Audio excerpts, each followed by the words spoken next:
Listen, I've been gaming for the best part of 30 years, and I'm not fooled anymore by bad games pretending to be good. That's why I've compiled 22 titles that are straight-up masterpieces. But for whatever reason, just don't get the love they deserve. Keep watching, because one of these is bound to be your next gaming obsession. Firstly, let's talk about how everyone and their grandma raves on about Dark Souls 1, Bloodborne, and Elden Ring as being the best FromSoft games ever. But Dark Souls 3? In my opinion, it's right up there, and the peak of the Dark Souls series. I mean, the combat is refined as hell, the level design's tighter than ever, and the way it ties up the entire series lore is a great conclusion. The DLCs are just ridiculous too, giving us some of the hardest and most beautifully designed fights in any Souls game. So why doesn't it get the same legendary status? Maybe because it's the third in the series and people had Souls fatigue. Imagine having too much of a good thing. Or maybe because it came out at a weird time when FromSoft was gearing up for Sekiro, so the hype train never really went full steam. But if you skip this one, you're missing out on what is probably the best balanced Souls experience ever made.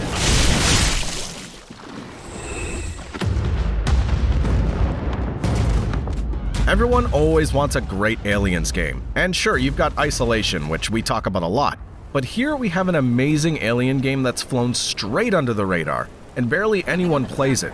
This game nails the absolute dread of being hunted by xenomorphs. It's not just another shooter, it's a tactical squad-based horror game where your Marines get traumatized and die permanently if you're not careful. It captures the Aliens vibe better than 90% of the movies that came out after Aliens. The tension is real. Every mission's a high-stakes gamble where one bad decision can screw over your entire squad. You're not a badass mowing down aliens like it's Call of Duty. You're surviving by the skin of your teeth. So why isn't it talked about more? Probably because people saw strategy and assumed it was slow or boring. But nah, this one is intense as hell. It also launched with very little marketing, which didn't help. But for fans of the Aliens franchise or just strategy games that make you sweat, this one is gold.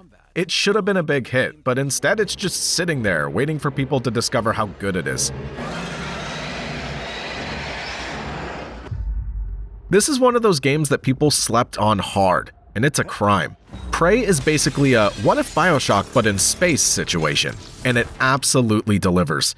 You're stuck on a space station overrun with these weird, shape-shifting aliens called the Typhon, and nothing is safe, not even the coffee cups. The real magic here is in the gameplay. Arcane Studios went all in on player freedom.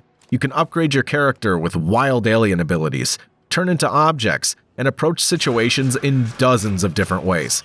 It's tense, it's atmospheric, and it constantly keeps you on your toes. If you're a fan of immersive sims, deep sci-fi storytelling, and games that make you think, Prey is an absolute must-play. Next up, we've got a roguelike. Yes, but it's a roguelike with a difference. Risk of Rain 2 lets you become an untouchable god if you play your cards right. The way power scaling works in this game is just absurd in the best way. At first, you're running for your life, barely scraping by. Then, an hour later, you're a walking apocalypse, stacking items so fast that the game can barely keep up. The best thing for me is that it's one of the few games that makes co-op way better, rather than being an afterthought. Every run feels completely new. And once you hit that moment where you realize you've broken the game, it's an all-time great feeling.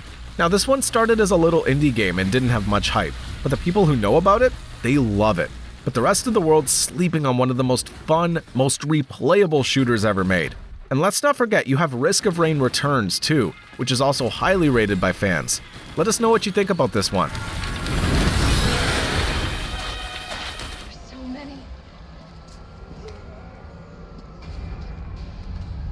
Next up, we've got Resident Evil 3. And look, I get Resident Evil 2 Remake was a masterpiece and maybe this one isn't quite as epic. RE3 is a lot shorter for one, but it's brilliant at what it does. The pacing is excellent throughout. The action is as good if not better than RE2. And Nemesis is an absolute nightmare, even if he does get a little scripted compared to Mr. X. What RE3 lacks in length, it makes up for in sheer intensity. It doesn't waste a second. Every set piece, every encounter, every moment is dialed up to maximum action, making for one of the best paced horror games out there. You can also play this one before RE2 if you want to, or at the same time, because the stories overlap, so no reason not to play it.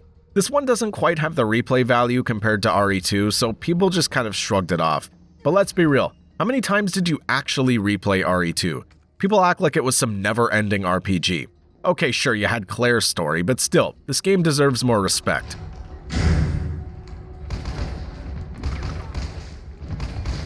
Now let's quickly talk about instant gaming, the best way to get your games for less. This is an authorized key reseller where you can get everything: new releases, bestsellers, or upcoming pre-orders. You'll find them at a discount for PC, PlayStation, and more.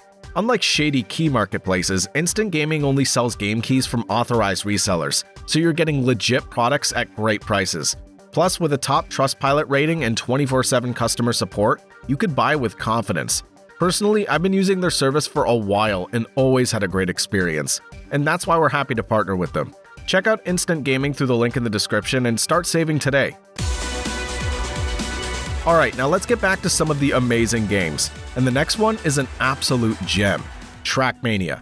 If this one had come out in the 90s, people would talk about it like Quake or StarCraft, but because it's in this weird spot of being an online-focused, skill-based racing game, it never got the mainstream respect it deserves. This game is pure adrenaline. You're either sweating over your lap times or watching someone on YouTube pull off an impossible trick jump you'll never ever replicate. The level of precision and mastery it demands is on another level, but that's also probably why it never hit Mario Kart levels of popularity. It's just too good for casual players, but that's what makes it so appealing. Trackmania is one of those games where if it clicks, you're in for life. It deserves way more recognition than it gets. But it'll probably always be the Dark Souls of racing games, beloved by the hardcore, ignored by the masses. Personally, I've got hundreds of hours in this one, definitely worth checking out.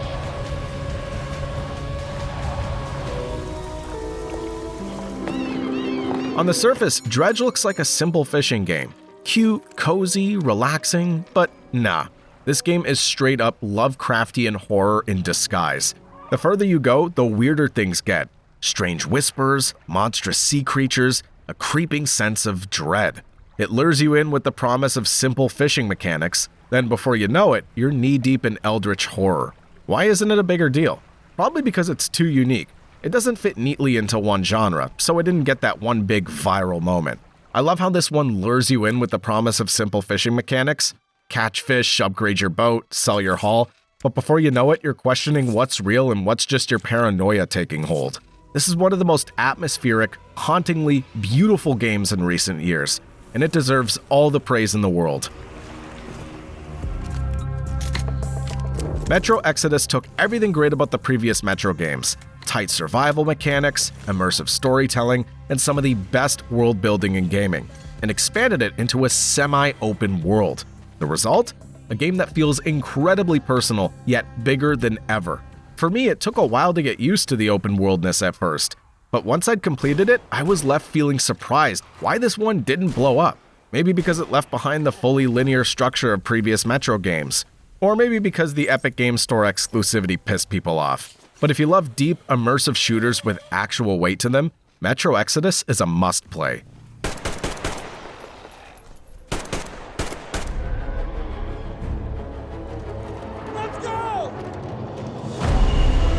We all remember the launch drama, the microtransactions, the controversy, the sheer amount of bull EA tried to pull with Battlefront 2. But how's the game now? It's phenomenal. The devs completely turned it around, and it's become one of the best Star Wars games ever made. You're getting space battles, infantry combat, and hero fights all executed perfectly. Plus, the game looks absolutely stunning. Maybe one of the best graphical games ever made, in fact, at least for its time. But because it launched as a disaster, a lot of people never came back, which is a shame. Also, their price model isn't that appealing in my opinion. But let's be honest, what we've got here now is a Star Wars multiplayer dream. Though this one deserved way better than what it got.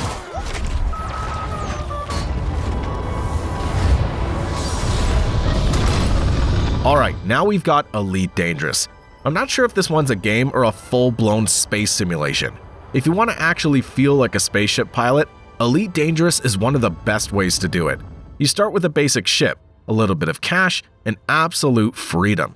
You could be a trader, a bounty hunter, an explorer, whatever you want. The galaxy is massive. We're talking a one-to-one recreation of the Milky Way, with billions of star systems to explore. And while the learning curve is steep, once it clicks, it's addictive. Whether you're dogfighting pirates, mining asteroids, or just soaking in the beauty of deep space, Elite Dangerous is a one-of-a-kind experience.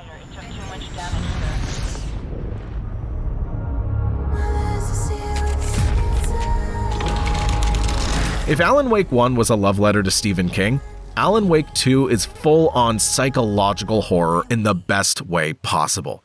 Remedy went all in, blending survival horror, deep storytelling, and straight-up unsettling visuals that mess with your head. You don't just play as Alan, you also play as FBI agent Saga Anderson, investigating some seriously weird supernatural murders.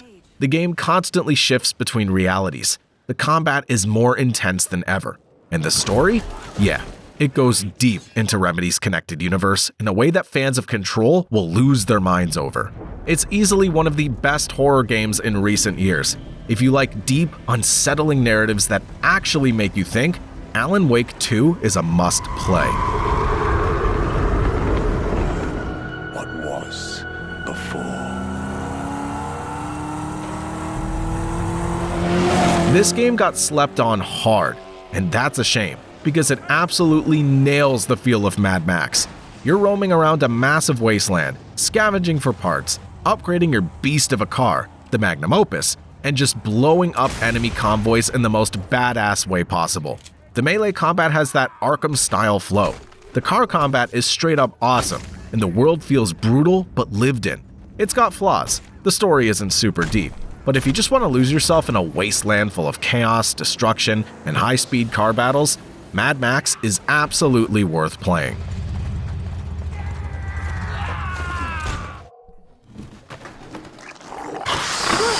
Now, people act like Half-Life 3 never happened, but it did. It was called Half-Life Alyx. But because it was VR only, the majority of people just ignored it. And that's criminal, because this game isn't just the best VR game ever made. It's one of the best FPS games, period. The physics, the world building, the storytelling. This is Valve at their best. The way it forces you to interact with the world makes every moment feel so much more real than any other shooter. But VR gaming still isn't mainstream, and so Alyx became this weird, if you know, you know masterpiece. If you ever get a chance to play this, do it. This is Half-Life 3, whether people want to admit it or not. You could pick up VR headsets and Alyx pretty cheap these days, especially pre-owned, so no excuse to immerse yourself in this one. Let us know what you think of this one in the comments too if you've played it.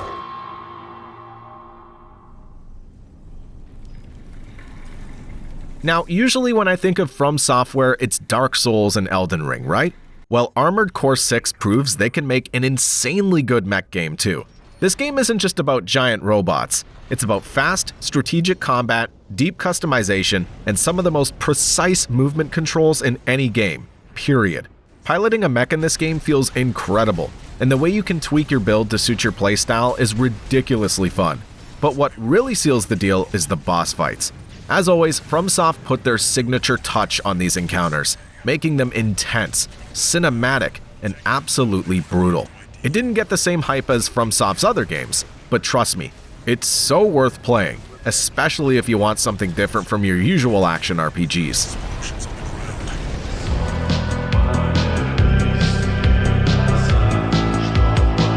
Imagine taking the most difficult parts of survival games, shooters, and RPGs, smashing them together, and then making everything brutally unforgiving.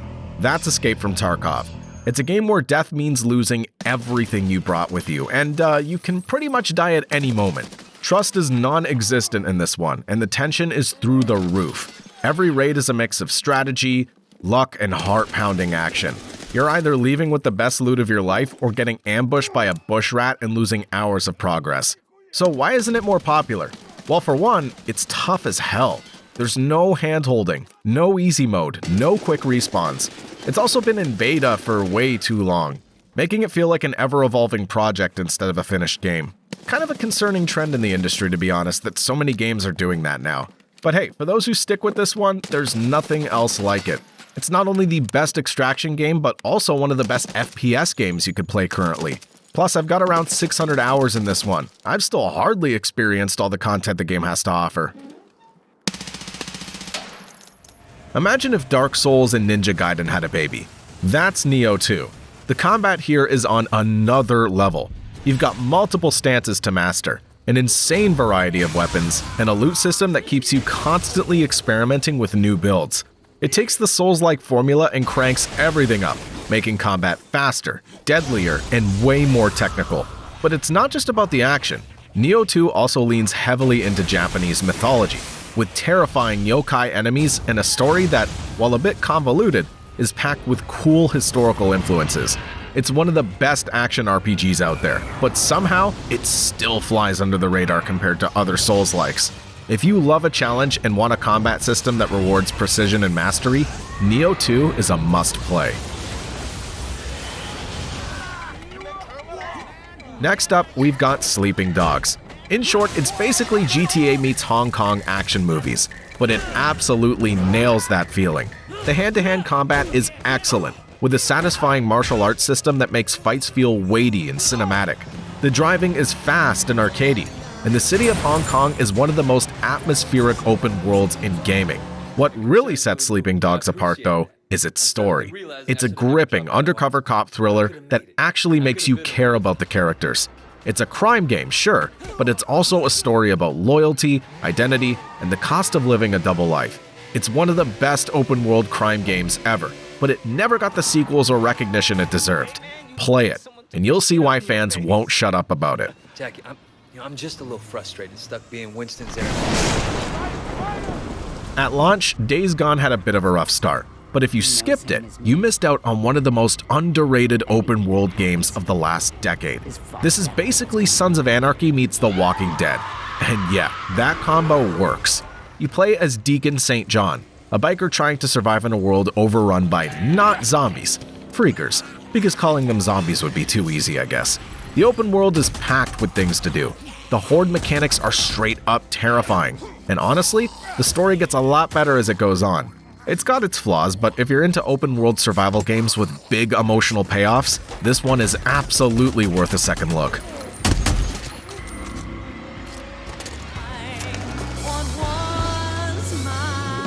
If you like psychological horror, The Medium delivers a super unique dual reality mechanic where you play in two worlds at once. This isn't just a gimmick, it's integral to the gameplay, letting you solve puzzles and uncover secrets in ways no other horror game does. The story is eerie, the visuals are stunning, and it's got that classic Silent Hill style atmosphere. Speaking of Silent Hill, Akira Yamaoka, yep, the composer behind Silent Hill, worked on the soundtrack, and it absolutely adds to the creepy, unsettling vibe. It's a slow burn, but it sticks with you long after the credits roll, making it a must-play for horror fans.